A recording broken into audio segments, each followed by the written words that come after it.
Hello student, welcome you in today chemistry class. Student, आज की class में हम स्टार्ट करेंगे third colligative property, that is osmotic pressure. Student, video start करने से पहले आप अगर किसी भी बोर्ड के स्टूडेंट हो, ट्वेल्थ के, या आप कोई कॉम्पिटिटिव एग्जाम की प्रिपरेशन कर रहे हो, तो आप हमारे चैनल को सब्सक्राइब कर सकते हो। इसमें बेनिफिट ये होगा स्टूडेंट कि हम सभी टॉपिक्स की वीडियोस कवर करेंगे, जिसमें आपको न्यूमेरिकल्स भी होंगे, थ्योरी भी होगी, डेफिनेशन भी होंगे और उससे रिलेटेड सारे इंपॉर्टेंट क्वेश्चंस होंगे। तो स्टूडेंट, स्टार्ट करते हैं आज की क्लास। तो हम पढ़ते हैं ऑस्मोटिक प्रेशर। तो ऑस्मोटिक प्रेशर स्टूडेंट समझने से पहले हम समझते हैं ऑस्मोसिस। ऑस्मोसिस स्टूडेंट ये होता है कि जिसमें सॉल्वेंट के पार्टिकल मूव करते हैं लो सॉल्यूट कंसंट्रेशन से हाई सॉल्यूट कंसंट्रेशन। जैसे कि आपने देखा होगा कि आप अगर बिरयानी बनाने के लिए, आप वेज बिरयानी बना रहे हो, तो आप उसको राइस को वाटर में डाल देते हो। कुछ टाइम के बाद राइस स्वेल्स कर जाते हैं, फूल जाते हैं। क्यों फूल जाते हैं? क्योंकि वाटर जो होता है राइस के अंदर चला जाता है। तो जो राइस की सेल मेम्ब्रेन होती है उसको हम बोलते हैं सेमी परमेबल मेम्ब्रेन। सेमी का मतलब ये होता है कि ये सभी चीज़ों को अलाउ नहीं करती, ये कुछ ही चीज़ों को अलाउ करती है। जैसे सॉल्वेंट के पार्टिकल्स को तो अंदर आने देगी, लेकिन सॉल्यूट के पार्टिकल्स को अलाउ नहीं करेगी। तो ये फिनोमेना कहलाता है ऑस्मोसिस। ऑस्मोसिस को रोकने के लिए स्टूडेंट सॉल्यूशन साइड से सेमी परमेबल मेम्ब्रेन पर प्रेशर लगाया जाता है कि आप ऑस्मोसिस को रोकिए। उस प्रेशर को हम बोलते हैं ऑस्मोटिक प्रेशर। तो आई होप ये क्लियर हो गया होगा आपको। तो हम चलिए डेफिनेशन देखते हैं। The pressure applied from viscous solution side, यानी कि अगर हमने दो अलग अलग सॉल्यूशन लिए हैं तो जिसमें कंसंट्रेशन ज़्यादा होगा उस साइड से प्रेशर अप्लाइड होगा। किस पर? एसपीएम। स्टूडेंट, आप इसकी फुल फॉर्म लिख लेना, semi permeable membrane to prevent the phenomena of osmosis is called osmotic pressure. तो जैसे कि ये डायग्राम से क्लियर है कि यहाँ ये सॉल्यूशन है, यहाँ सॉल्वेंट के पार्टिकल हैं और ये दोनों सेपरेटेड हैं सेमी परमेबल मेम्ब्रेन से। तो क्या होगा कि ऑब्वियसली सॉल्वेंट पार्टिकल यहाँ से इधर आना चाहेंगे, तो सॉल्यूशन क्या करेगा? इसको प्रेशर एक्सर्ट करेगा सेमी परमेबल मेम्ब्रेन पर कि आप ऑस्मोसिस नहीं होने दो। ये जो प्रेशर कहलाता है वो कहलाता है ऑस्मोटिक प्रेशर। इसको हम रिप्रेजेंट करते हैं पाई से। अब आता है अकॉर्डिंग टू वेंटॉफ के according very dilute solution behave like a ideal gas and obey the ideal gas equation. मतलब गैस की तरीके से बिहेव करते हैं, फ्लो करते हैं और ये गैस इक्वेशन को ओबे करते हैं। P V equal to N R T, जो आपने पढ़ी होगी आइडियल गैस इक्वेशन ये होती है। अब हम इस इक्वेशन को रीअरेंज कर लें स्टूडेंट, तो P equal to N upon V R T. तो यहाँ पर एक और फॉर्मूला बन जाता है एन अपॉन आर टी। अब ये जो पी को हमने रिप्लेस कर दिया, यहाँ पर ये प्रेशर है, अब हमने इसको रिप्लेस कर दिया ऑस्मोटिक प्रेशर से। और एन अपॉन वी होता है कंसंट्रेशन यानी कि मोलरिटी। तो हम यहाँ सी ले रहे हैं। तो अब ये फॉर्मूले को मैं अगर स्टूडेंट अरेंज कर दूं तो पी की जगह मैंने क्या रख दिया? पाई। एन अपॉन वी की जगह सी और आर इंटू टी। आर यहाँ पे स्टूडेंट गैस कांस्टेंट है, आपने पढ़ा होगा, जिसकी वैल्यू फिक्स रहती है 0.0821 atmosphere litre mole inverse kelvin inverse. और टी यहाँ पर टेम्परेचर है जो कि आप केल्विन में लोगे। तो स्टूडेंट, अब हम इससे सॉल्यूट का मॉलिक्यूलर मास कैसे डिटरमाइन कर सकते हैं वो हम देखते हैं इस इक्वेशन की हेल्प से। तो pi is equal to C R T, ये हमारा फर्स्ट फॉर्मूला था। यहाँ पर pi is equal to C R T. अब यहाँ पर सी क्या था? हमारा कंसंट्रेशन था, मोलरिटी थी, यहाँ ये मोलरिटी है। So n b number of moles present in volume of solution, ये हमने सी की जगह इसकी वैल्यू रख दी। R gas constant and T temperature.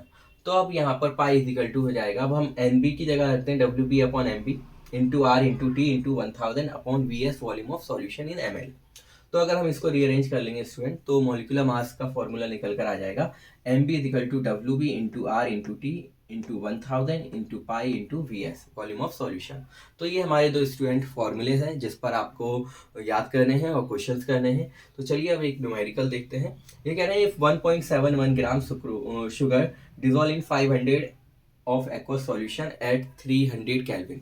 मतलब ये कह रहे हैं कि हमने इतनी वेट सुक्रोज ली 1.71 ग्राम, उसको वेट किया और उसको डिजोल्व कराया वाटर में और उसका सॉल्यूशन कितना हो गया? 500 ml। और टेम्परेचर जो था वो था 27 डिग्री सेल्सियस, यानी कि केल्विन में 300।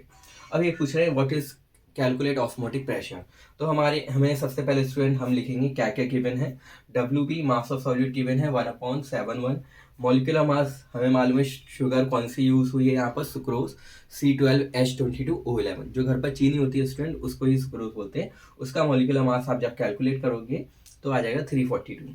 टेम्परेचर 300 केल्विन है, वॉल्यूम ऑफ सॉल्यूशन गिवन है 500 ml और आर है गैस कांस्टेंट। इसकी वैल्यू आपको याद रख लेना है, हो सकता है क्वेश्चन में दी भी हो और नहीं दी हो, तो आपको याद होनी चाहिए। 0.0821 atmosphere litre mole inverse kelvin inverse. अब हम इसमें पहला स्टेप फॉर्मूला लिखते हैं, pi is equal to W B R T into 1000 M B into V S. अब इसके बाद हम इनमें वैल्यूज पुट करेंगे। डब्ल्यू बी की जगह डब्ल्यू बी की वैल्यू 1.71, देन आर की वैल्यू, टी की value 300, 1000, then M B 342 into volume of solution 500। तो ये जो हम जब इसको कैलकुलेट करेंगे तो स्टूडेंट पाई की वैल्यू आएगी 0.046 एटमोसफियर, और ये स्टूडेंट ये होगा हमारा आंसर इस क्वेश्चन का। नेक्स्ट टॉपिक देखते हैं स्टूडेंट, रिवर्स ऑस्मोसिस। तो रिवर्स ऑस्मोसिस को समझने से पहले स्टूडेंट हम समझते हैं ऑस्मोसिस।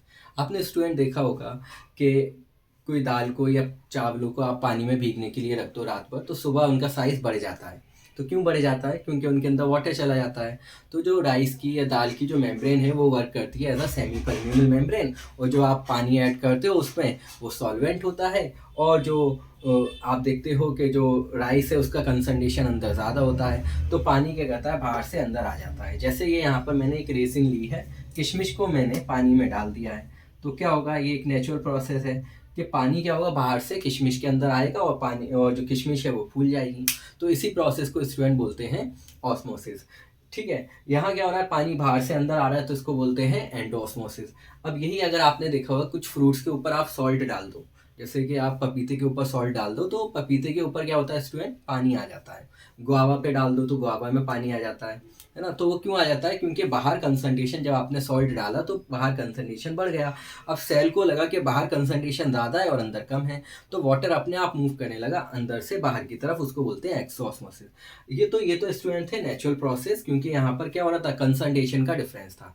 अब आप चाहते हो कि कंसंट्रेशन हम चेंज नहीं करें, हम सॉल्यूशन साइड से वाटर को बाहर निकाल दें, है ना, सॉल्वेंट की तरफ निकाल दें। तो हमें क्या करना पड़ेगा, हाई प्रेशर लगाना पड़ेगा, ऑस्मोटिक प्रेशर से ज़्यादा, और इस फिनोमेना को बोलते हैं स्टूडेंट रिवर्स ऑस्मोसिस।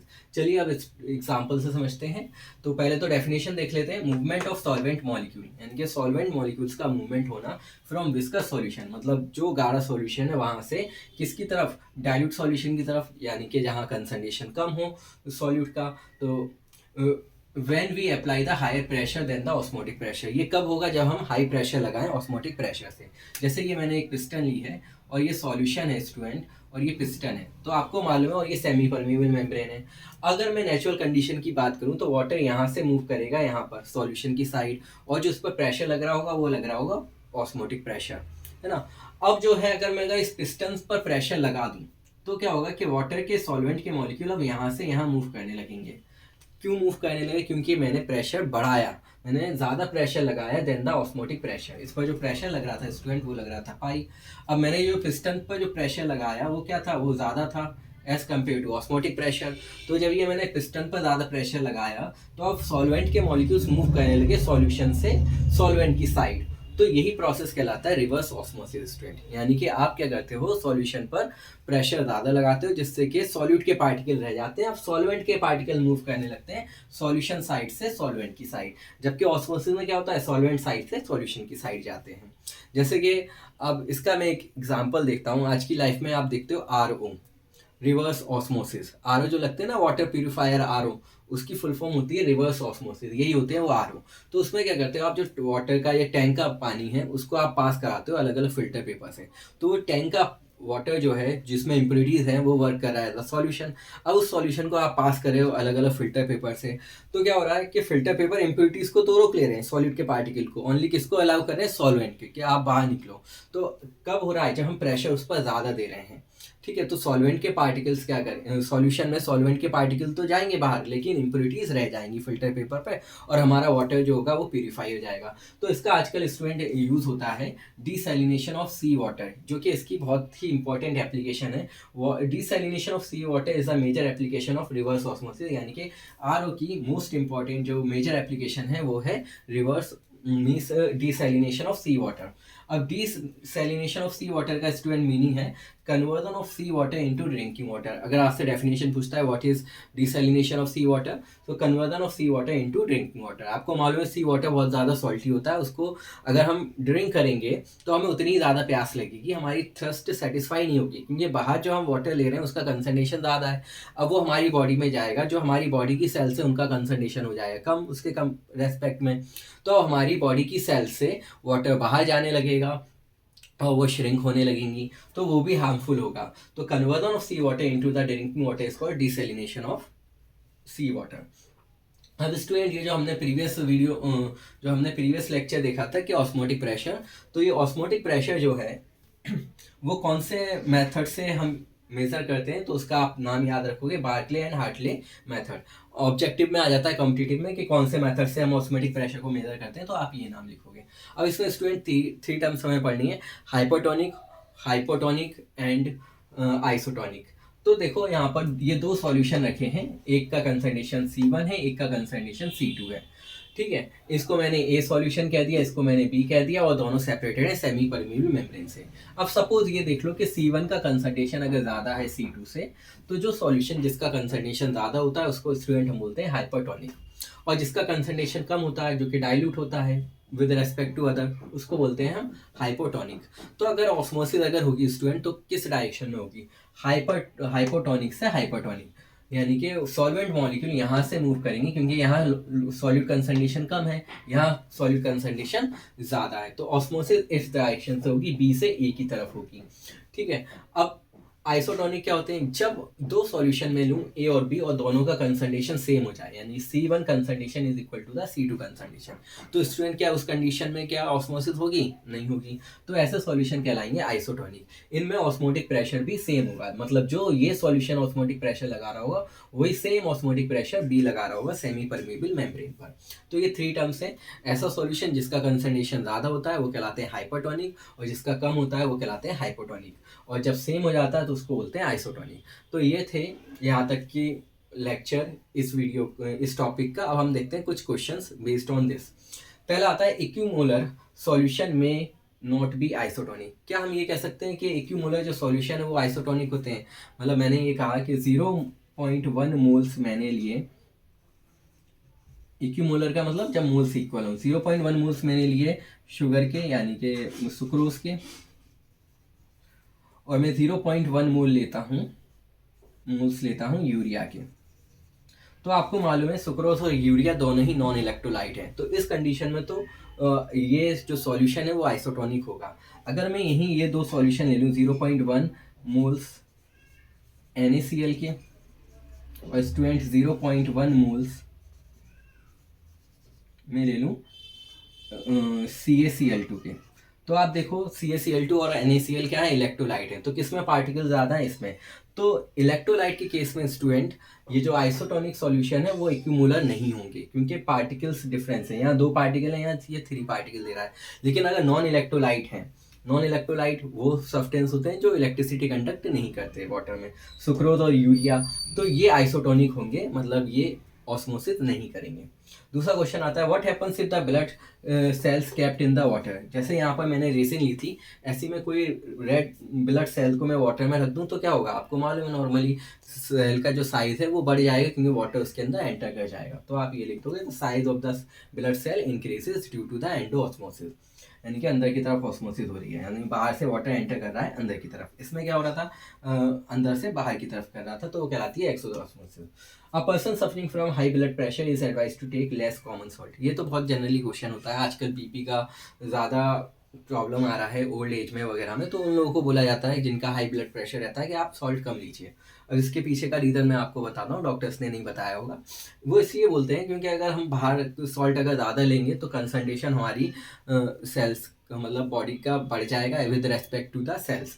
तो सेल्स का मतलब जब कंसंट्रेशन बढ़ जाएगा सेल्स का, तो क्या होगा, जो वाटर होगा आउटसाइड से वो हमारी सेल्स के अंदर आने लगेगा और वो रप्चर भी हो सकती है। इसलिए हमें जो जिनको ब्लड प्रेशर ज़्यादा रहता है उनको सॉल्ट कम लेना चाहिए। मैं एक और बार रिपीट कर देता हूँ कि अगर हम सॉल्ट ज़्यादा लेंगे तो सेल्स का कंसंट्रेशन बढ़ जाएगा। अब सेल्स हमारी हो गई हाइपरटोनिक, और बाहर जो हम वाटर ले रहे हैं वो कैसा है, हाइपोटोनिक, तो वाटर आउटसाइड से अंदर आने लगेगा हमारी सेल के अंदर, तो इसलिए सेल का साइज बढ़ जाएगा और वो रप्चर भी कर सकती है।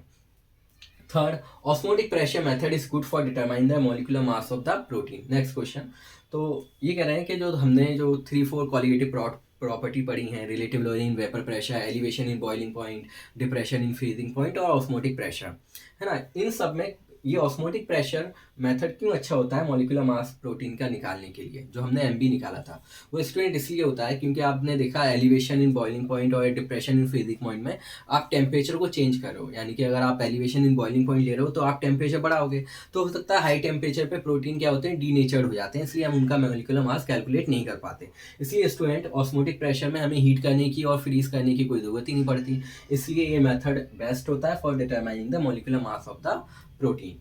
नेक्स्ट ये आता है कि एक हमने फिश है जो कि फ्रेश वाटर में if a fish kept from a fresh water in the sea water, यानी कि एक हमने सॉल्ट वाटर लिया और फ्रेश वाटर फिश थी उसको हमने रख दिया, तो क्या होगा, क्या वो सर्वाइव करेगी? आंसर होगा नो।